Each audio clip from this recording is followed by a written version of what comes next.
Hello, my name is Audrey Reynolds, and I will be interviewing, please state your name, Amy Jo Haven Reynolds. for my final project. So today I'm going to be asking you some questions about COVID-19 and quarantine. So my first question is, when you first learned of COVID, did you think it would ever be something that would end up affecting you? Yeah, actually, absolutely. In fact, it was probably in February that someone in my office came in and said they had spent the night before buying a bunch of rice and beans. And I was like, why would you buy rice and beans? And they said, well, it looks like we're going to get a pandemic. And it sent me running to Trader Joe's that night, and already the freezer section was thinning out. And it put me in a little bit of a panic. And then as we got closer to when everything shut down, I was actually at the Jersey Shore for a weekend with my husband, and there was someone in a diner sitting next to us coughing a lot, and it made my husband so uncomfortable that we had to leave the restaurant. And when we were coming back to our house, we realized that we would have to let our staff know that not to come into the office that Monday. And it was that weekend in March where everything had started to shut down. And I just remember coming into work that Monday by myself with nobody else in the office. And I felt like it was 2008 all over again. Now, granted, we didn't have a pandemic in 2008, but my business had to live through a really rough recession, and I just felt like an ominous cloud hanging over me that what was going to be ahead was going to be very difficult. And that kind of ties right into my next question, which is, what was your first impression of hearing that everything would be closed for 2 weeks in March of 2020? Well, I have my own business, and it's a marketing company. And I knew that that wouldn't be good for business, because if businesses were forced to shut down, why or how would they be advertising their services if people couldn't get those services? And I just remember being very anxious for it to pass quickly, which in retrospect we realize, it didn't. Yeah.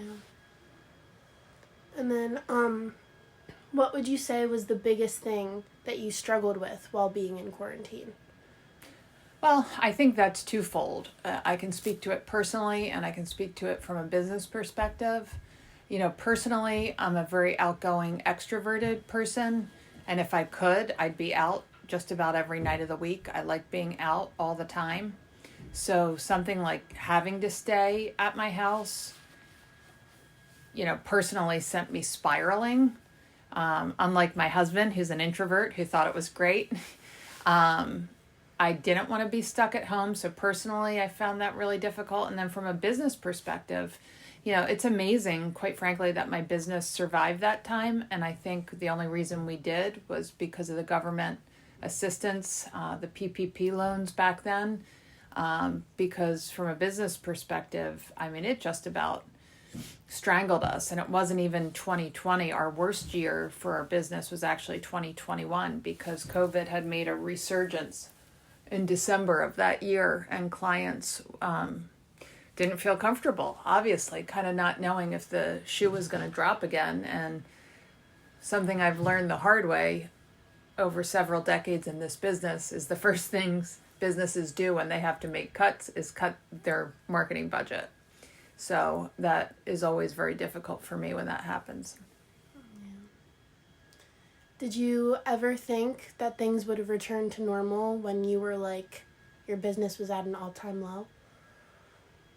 I kept hoping things would return to normal. Every single day I watched the news. Every single day I watched the state of New Jersey's updates, holding my breath for them to say that we were going to reopen again. And it just was so slow in the state of New Jersey.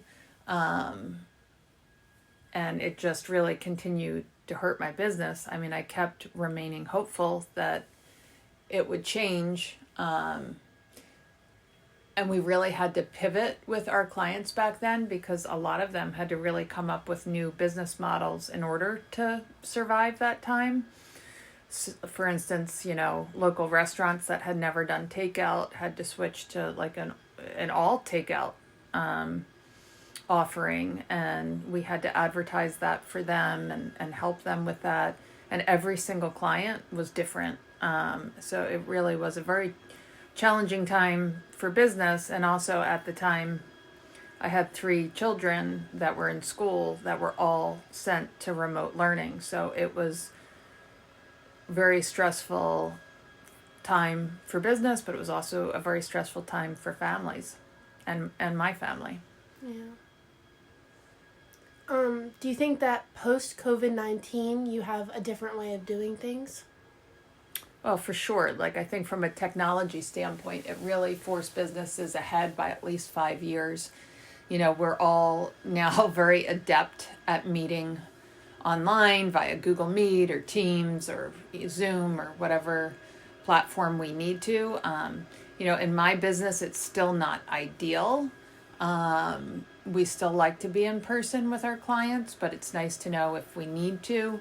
I have to talk to one of my clients' CFOs on Monday. He doesn't have a lot of time, so we're going to jump on a Google Meet for about a half an hour. It can certainly be efficient that way. I mean, that has changed. Certainly the longer I am in business, the more I've learned to kind of ride the waves, like never ride the highs too high, never ride the lows too low, because you could be having a great year and then something completely out of your control, like COVID-19, like a recession, like inflation, can come down the highway and make business a lot more difficult. And you just have to really learn to go with the flow as much as you can and just do your best. And, I know in my business, I just look back and God has always been very faithful to me. And it's, I look back on those numbers of COVID-19. I don't know how my business stayed open, to be honest with you. But we got through it, and we got through 2008, and, we'll get through whatever comes down the pike next. What do you think is the biggest thing you've learned about yourself after going through quarantine?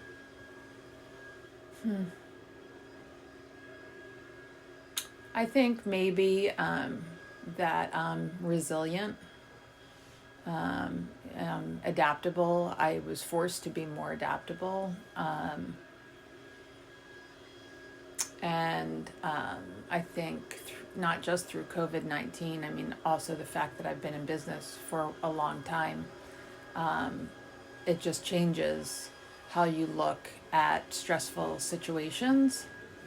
I think I've become more patient having come through things like COVID-19, and I think I've become more flexible. Yeah. It's a great way to be. And then finally, are there any questions that you wish I asked you?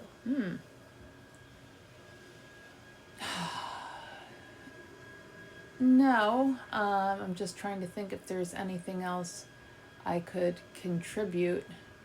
Maybe just that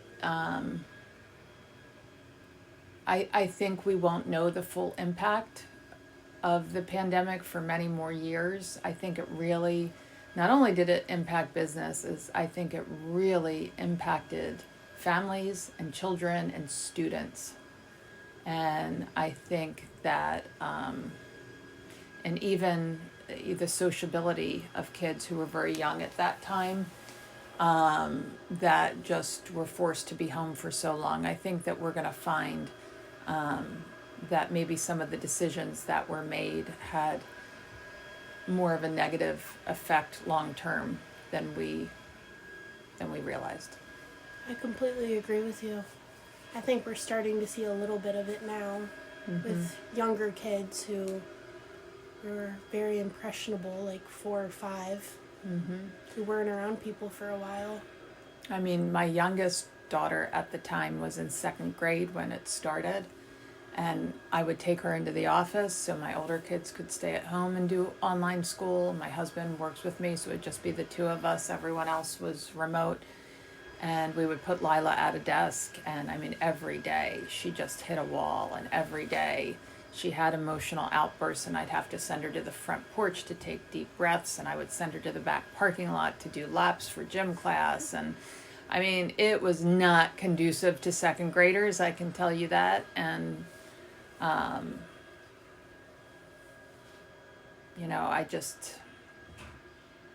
I just am concerned at the long-term impact that had, not just on our younger kids, but even on our older kids, and the social isolation of that time.